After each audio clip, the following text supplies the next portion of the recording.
All right. Yay! Next, we have the Iron Bowl, number 22 Auburn at number 1 Alabama.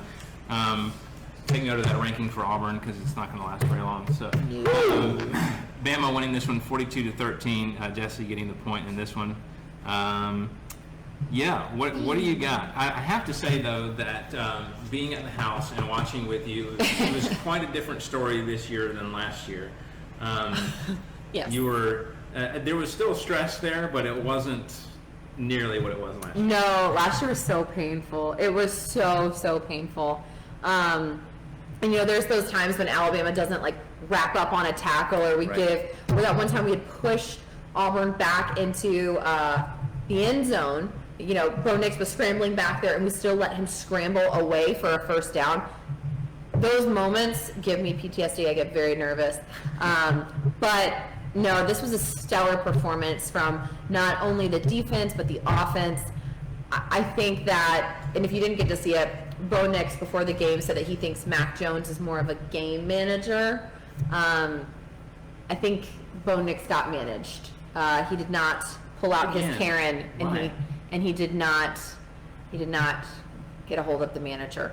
So I'm thrilled. I think you can hear, if you're not watching the video, you can hear the smile in that voice. You can hear it. I'm so because there's nothing an Alabama fan loves more than in the world than stomping a mud hole in Auburn and then walking it dry. I couldn't have said it any better. That's a fact. That's a fact.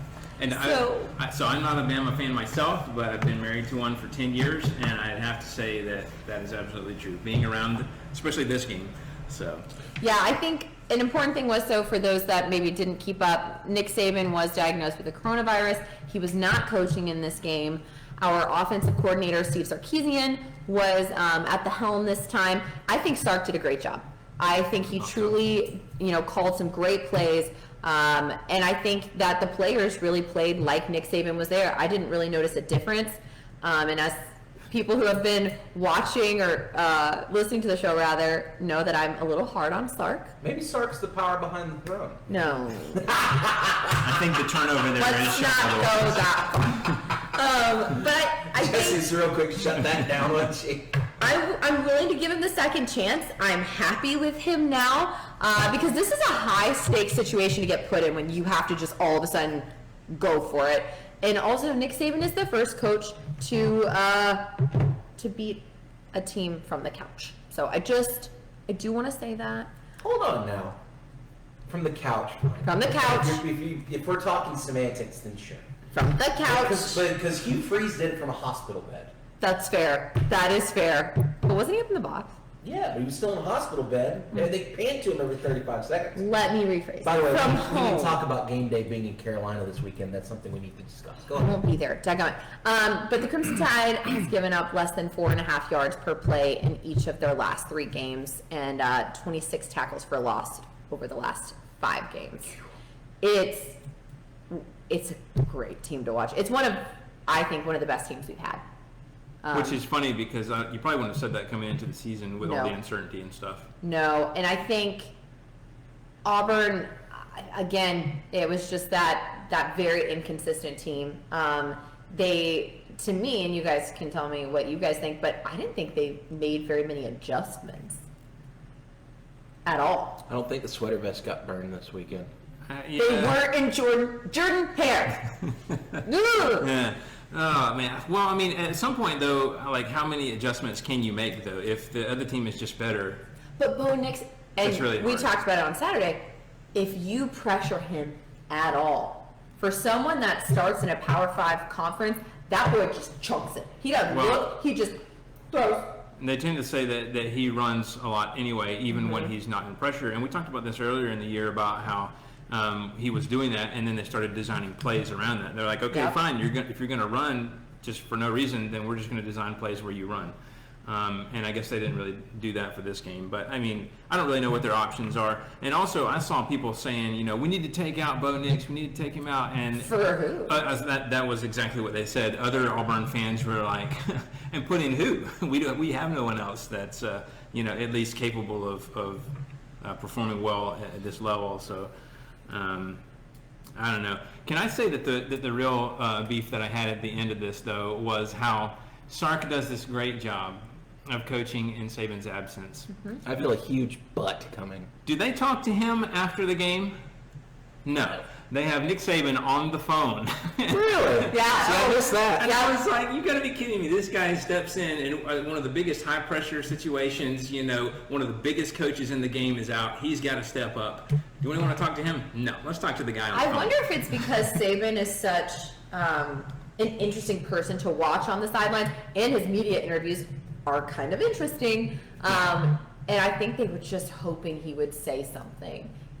Probably. But I think going back to Sark, this could have been his new audition for a head coaching position.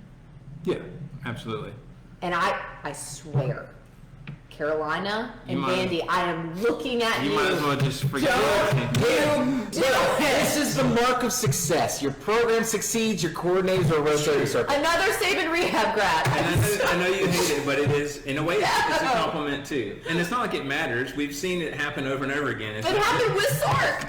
Yeah, exactly. Does it? But Yeah, but that didn't work out so well. No, he jumped too hard. He went NFL. too fast. Yeah, too did he much go of a to jump. NFL? He went to the Falcons. Oh, that's right. Yeah, didn't He work out so had well. already accepted the job, and he was coaching in our natty against Clemson, and That's- lost it with some Yeah, because you guys terrible found him play for the- calling. And then he left, and we were like, Somebody's a little bitter about that. like I said, I'm okay now. I'm better now. That's all it took to get back in your good graces, to kick the crap out of Auburn? That's usually all it takes. Oh, okay, well, good. That's Write that usually- down, Wes. That's it. You probably can apply that to your wife, too. Oh, God. Next time you mess something up, Just- you get the wrong thing at the grocery store. Yeah. Hey, I'll go, Call right play in a football game. beat Auburn and... There you go. I'll make, Burn a I'll make- sweater vest. I I'll don't make sure know. I can try to figure that out somehow. Oh, Um, goodness gracious. By the way, if one of you guys could keep an eye on Instagram, I got it right here. You the man. All right. Did you have anything to add about that? No, aside from the fact that, Auburn's, 2 games left. They're sitting at 5-3. Still got to play Texas A&M next week. Oh, wow. You could potentially be looking at 5-4 going into the last game of the season. That's not what I anticipated at Auburn this year. But as we've talked about, it probably should have been much worse. You're right. They should be probably what? 3-5, maybe, They probably- or at least 4-4. They probably won at least 3 games off of questionable calls. So 2, probably 3. So Gus Bus is looking kind of rough. and that's what I want to know is it's like it's such a feast and famine with him. It's like one year everybody's like, okay, he's done well enough, we're going to keep him. Next year they're like, we got to get rid of him. And then they stick with him long enough for him to do a little bit better. Yeah. I just don't know. I don't know if you're an Auburn fan. As a Georgia fan, I hope Gus sticks around for a long time. I'm fine with it. Yeah. So, Well, I say that. He's hurt me a time or two. well, and that's true. So I feel obviously he's beat Georgia as Yeah. well, but on average, I feel like he's not as much of a threat as maybe some other coach might be. Yeah. So I mean, they're not they haven't been a top 4 team in a while, long yeah. time. Yeah.